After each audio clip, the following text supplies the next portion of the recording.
Okay. Assalamualaikum warahmatullahi wabarakatuh. Hello everyone. Thank you for Fuad for the opportunity to share my understanding about evaluation foreign language teaching in primary school. Before I start sharing the content of the chapter, I would like to inform the background of the chapter 8. The chapter 8 is one of the 7 evaluation case studies that is analyzed with reference to the concepts, frameworks, and the issues introduced in the previous part of the book. The previous part of the book is the case studies, that is the setting is in Hong Kong, and then the 8th chapter, the setting is in Ireland. The book entitled Program Evaluation and Language Education is divided into 4 parts, and the chapter 8 is in second part. The chapter describes an evaluation of pilot programs in the development of language education policy. It examines the evaluation of primary modern language project in Ireland. So the program is called Program Modern Language Primary Modern Language Program, or PLMP. And then it is a case study that implement a wider policy. So let's start with the topic discussed that I would like to share in this opportunity. The first is that program, the PMLP, and its background, and then the issues of the additional language in primary school, the aim of the pilot program, and then the project administrative, and then the last is the project evaluation. Well, let's start with the program and its background. PMLP, it is the Council of Europe Three Languages Policy for primary schools. As I mentioned before, that is a part of the second part. Chapter 8 is an elaboration of a case study that is an example of a particular implementation of wider policy, that is the Council of Europe Three Languages Policy, and of the evaluation which combines the broad survey approach with the case studies of selected schools. The PMLP evaluation program sought to identify factors and practices which contribute to effective teaching and learning. And then let's have a look here at the program. As we can see here that the aim of the program, the Primary Modern Language Program, we can find no specific learning goals, such as the achieving certain proficiency level that they need, provide the goal to achieve. But here, overall policy in language teaching in Ireland can be informed by the outcomes. What the outcome here. And then the process here, based on the principles of implementation. The implementation here is a result of the interpretation of the theme of the PMLP. So where does the principles of the implementation come from? We'll see in the next slide here.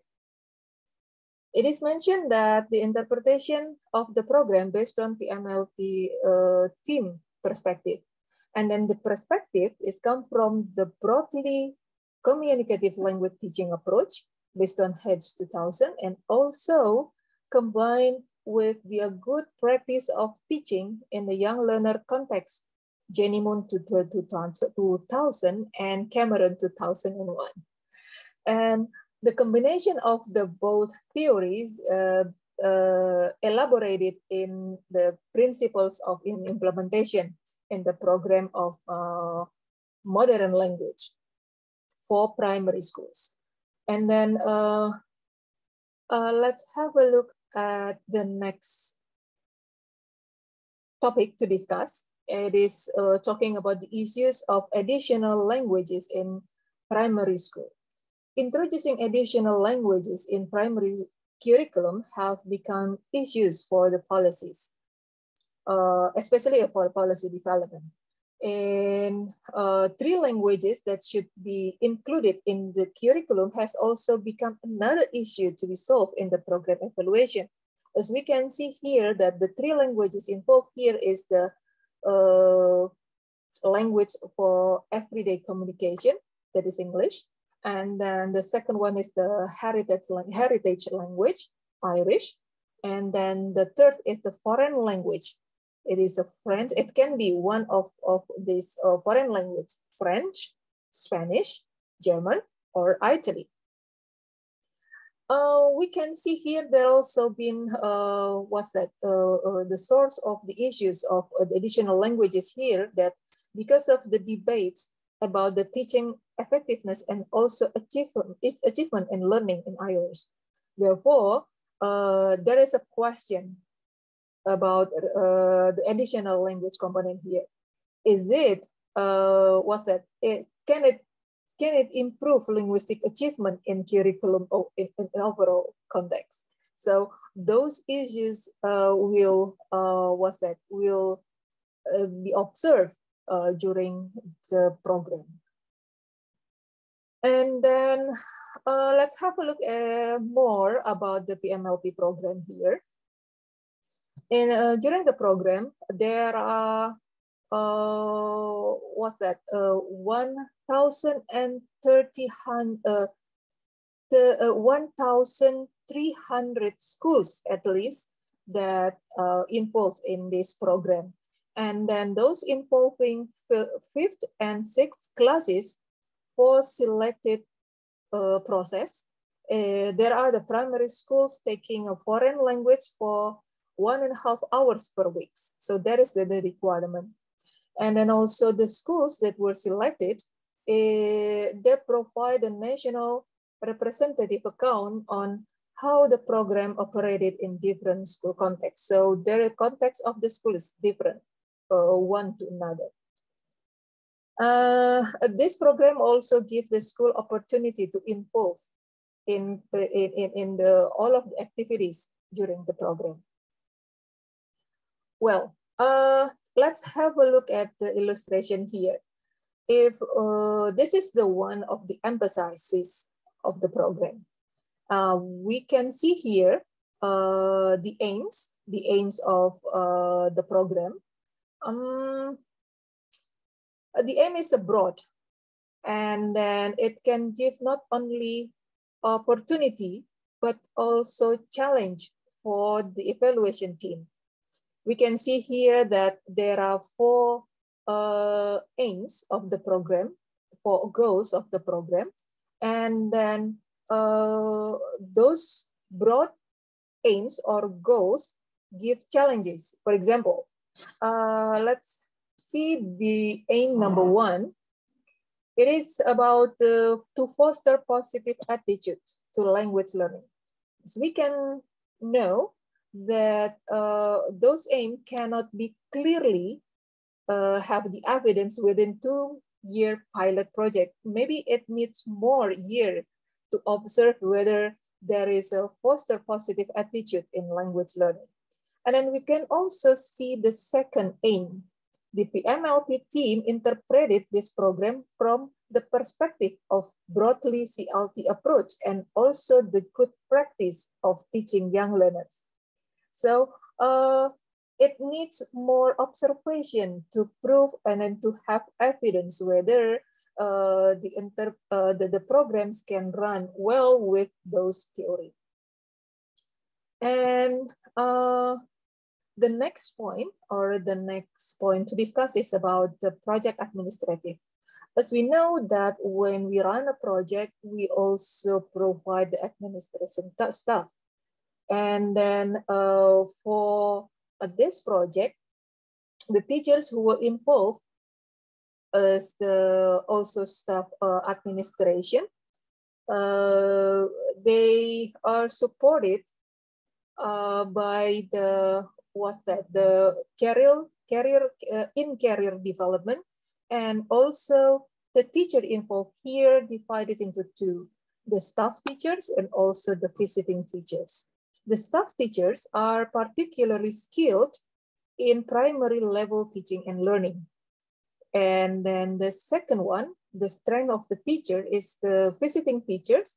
They are the secondary level teachers in modern foreign language, and also the native speakers in linguistic and cultural knowledge. So those teachers working together in running the program. Those categories was hypothesized represent different teaching strengths. And when it comes to the project evaluation here, we can see here that the evaluation examine the aims of the program and principle for implementation that provide perspective on the initiative that relates to educational policy and the practice of the school and classroom. All of the data gathered largely from self-report and also assessment of language skills from the student, of course. And then let's have a look at the aim of the evaluation here. The evaluation here, the aim is, there are 7 aims of the evaluation. And then the first is to document the organization of the pilot project, and then identify the methodologies and also approach used in modern language classroom and how they assess their effectiveness, to ascertain teachers' view and also participation in pilot project, to study pupil achievement in modern language, and then also to investigate pupil attitude and also motivation and other effective aspects of the modern language teaching. It is related to the lesson anxiety, self-concept as a language learner, and also their perception when they are learning the modern languages. To obtain pupil views of the modern language lesson and their own words. And the last is to examine the extent to which attitude and motivation are linked to the achievement. Well, because the program evaluation is still new for me, so I would like, to try my understanding here in 2 figures that I would like to share here. Is what I learned from the STEP chapter, that the primary modern language program here was conducted in 3 years. The first and the second years is a pilot program. And then the data that they gathered is from teacher survey and also classes study. And then they extended the program into the 3rd year. And at the end of the 3rd year, it is the initiative, become the initiative program. So it can be inferred, or it can be said that the first and the second year is the pilot program. And then at the end of the 3rd year, after the evaluation of the program will be the initiative program. And then this is a very, very long case study. And to have myself understand, or to make myself clear for the program evaluation, I'm trying to make the figure, how the evaluation is conducted. As we can see here that the aims and the scope of the evaluation, it consists of 2 aspects here that are evaluated here. The first is the aims of the program, and then the second one is the implementation of the principles. Those aspects related to the educational policy, because this case study is about the educational policy in wider context. And then the second one, it will relates to the practice in the classroom and also the school. So that is what's related to the implementation of the program. Those data, those program was evaluated. And then in this evaluation process, it what's that? Evaluate in terms of the provision of learning opportunity, and then learning achievement, and then the last is assessment of the quality of provision in terms of language skill development. Well, the result of the evaluation, the program evaluation here, it is expected to provide guidance to understand the element, what element of the program which give for success. So that's what I can share for my part of understanding my part for understanding the chapter 8 that is related to the primary modern language program. Well, to get more detail and also detailed explanation for the next subchapter, it is about the design of the evaluation, how the team designed the evaluation, and then how they conduct the evaluation. I would like to introduce you the second presenter, a friend of mine, Pak Asep Suparman, will deliver the next subchapter of chapter 8. It is about the design of the evaluation. Thank you very much. Assalamualaikum warahmatullahi wabarakatuh.